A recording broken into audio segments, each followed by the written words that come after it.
Air Jordan. His airness, the GOAT. We're talking 1986 Fleer Michael Jordan rookie card. 9 facts you did not know.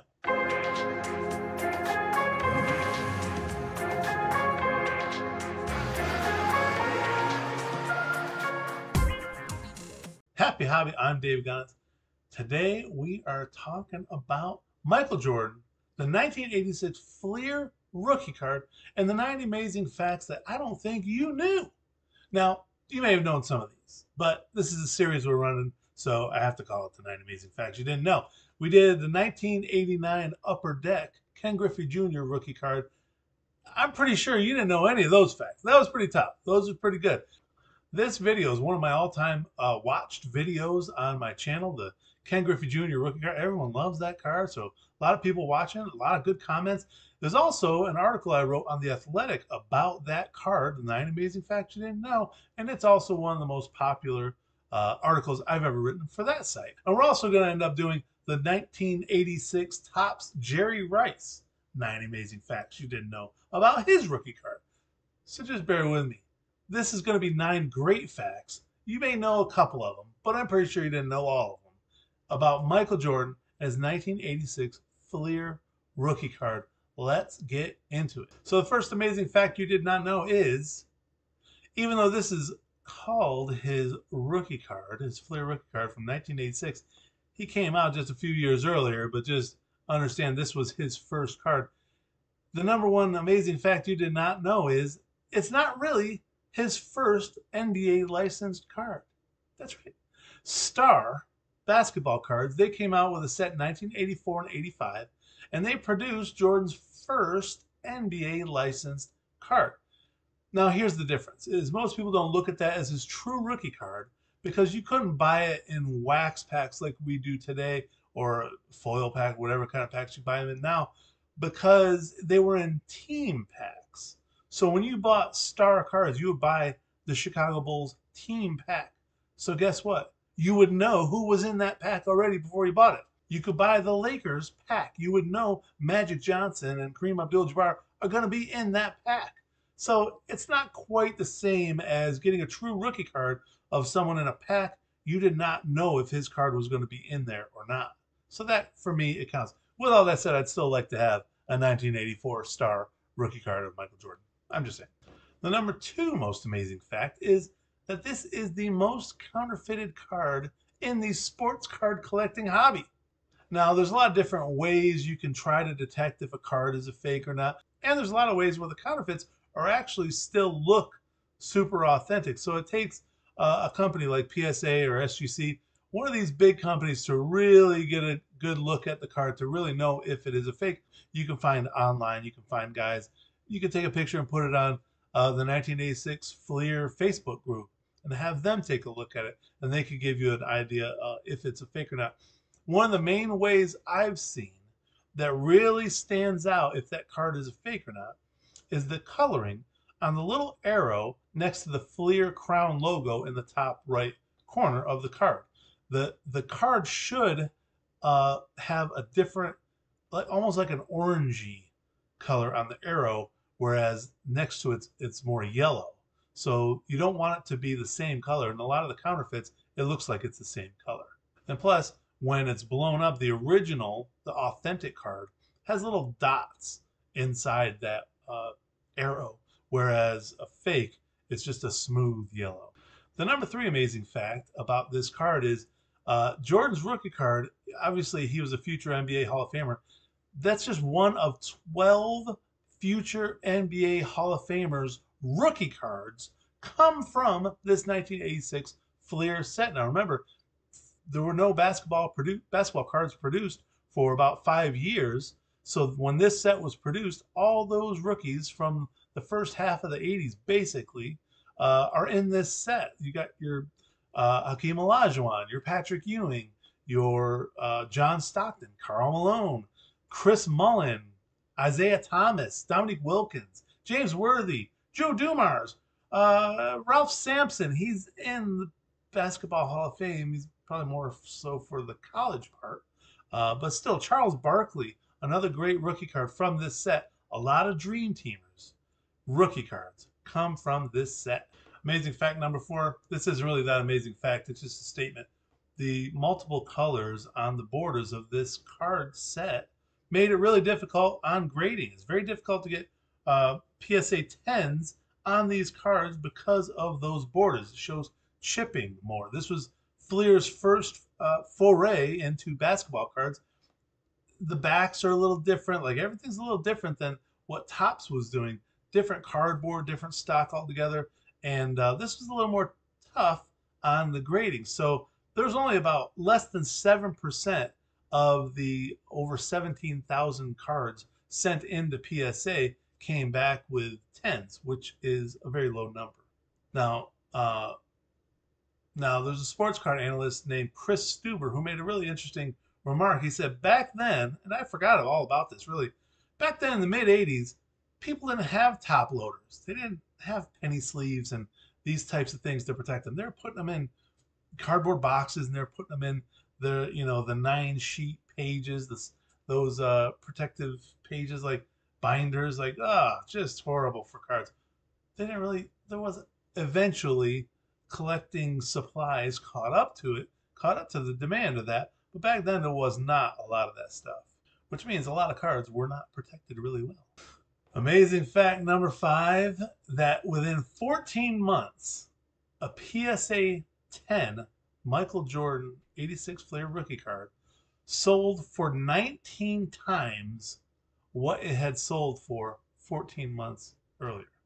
Now, in March of 2020, obviously the pandemic was just starting to get rolling, and a PSA 10 of a Jordan rookie card sold for $45,000 on eBay.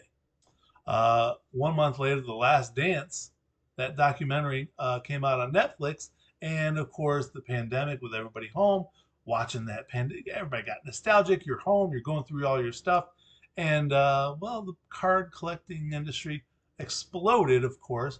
14 months later, a PSA 10 sold for $840,000 on PWCC.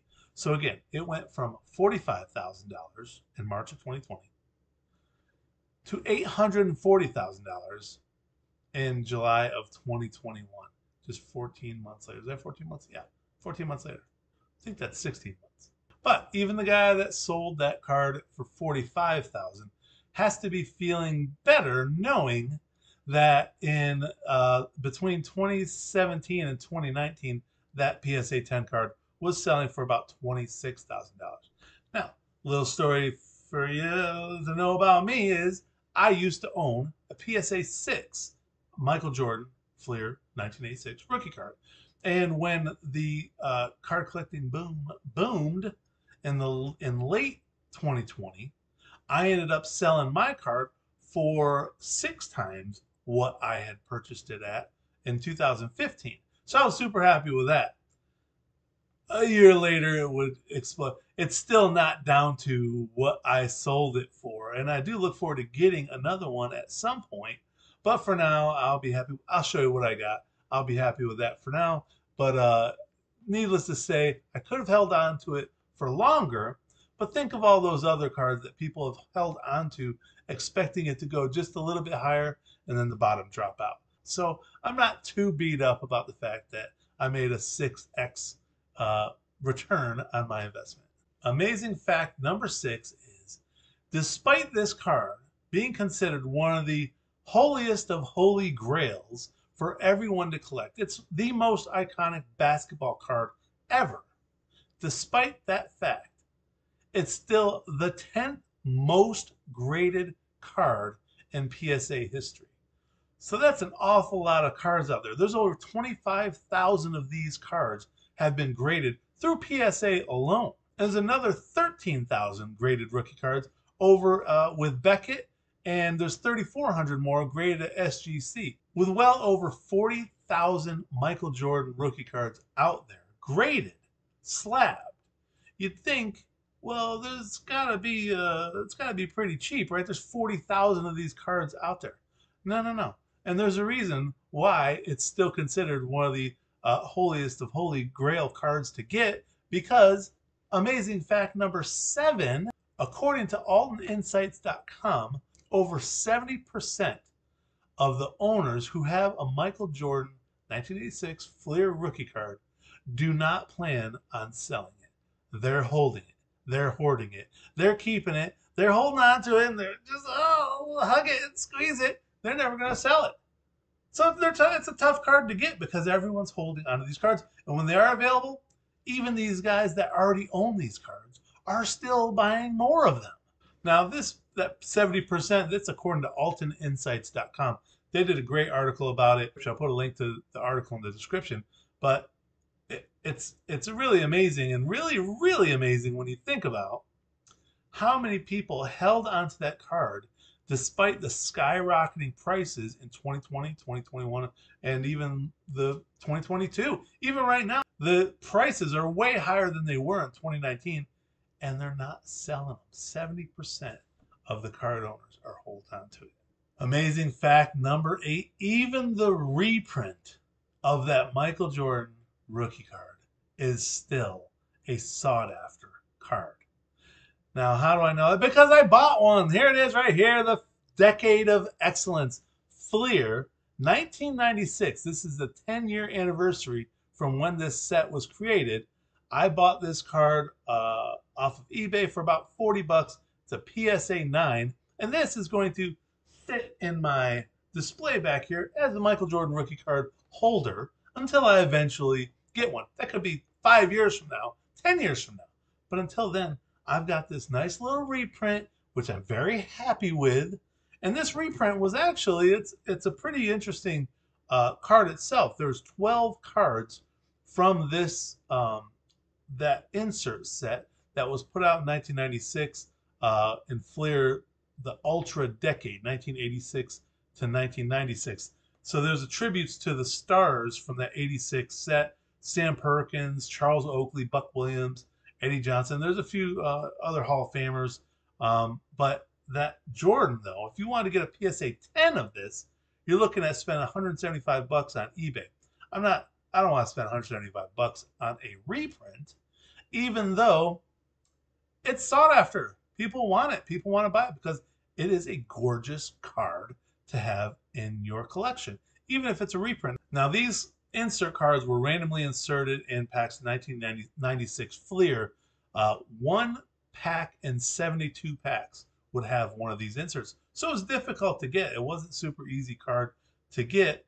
And the card backs, they look just like the front. The only difference being is down here it says 1996 instead of 1986. Now, also, obviously, if you buy it graded, it's going to say up here, Decade of Excellence. And down here, as you can see, the foil. Let's see if I can get there. Yeah, right there. The foil, it says Fleer Decade of Excellence 1986 to 1996. So I love it. It's a beautiful card. It's a reprint. I don't care. I'm proud of it. It's going to be going to my display. So what do you think of that? Finally, my 9th amazing fact you did not know. Alton Insights, that article I mentioned earlier on altoninsights.com, they pointed out that the 5 years before the 2020 card collecting boom, the PSA 10 MJ rookie card appreciated at an annual rate of 23%. 23% annually, which is pretty awesome.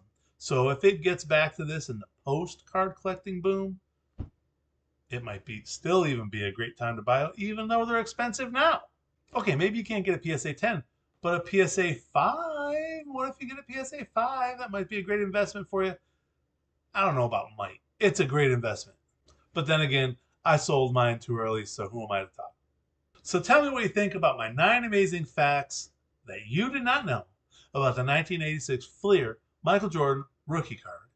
And drop them in the comments below. Tell me what you think. Do you have the card? Do you have the reprint? Are you going to get the reprint? Are you going to get the card? Let me know in the comments what you think. Let me know if you checked out the Upper Deck Ken Griffey Jr. Video as well. Again, it's one of my most popular. A lot of people loved it. There's a lot more crazy facts in this one than in this 86 Jordan. But I think both were pretty good. I'm doing the 86 Fleer Jerry Rice one. I think you're going to like that one a lot. That's some really cool stuff too. Whatever you do, make sure you have a happy hobby. Man, that Michael Jordan is so phony.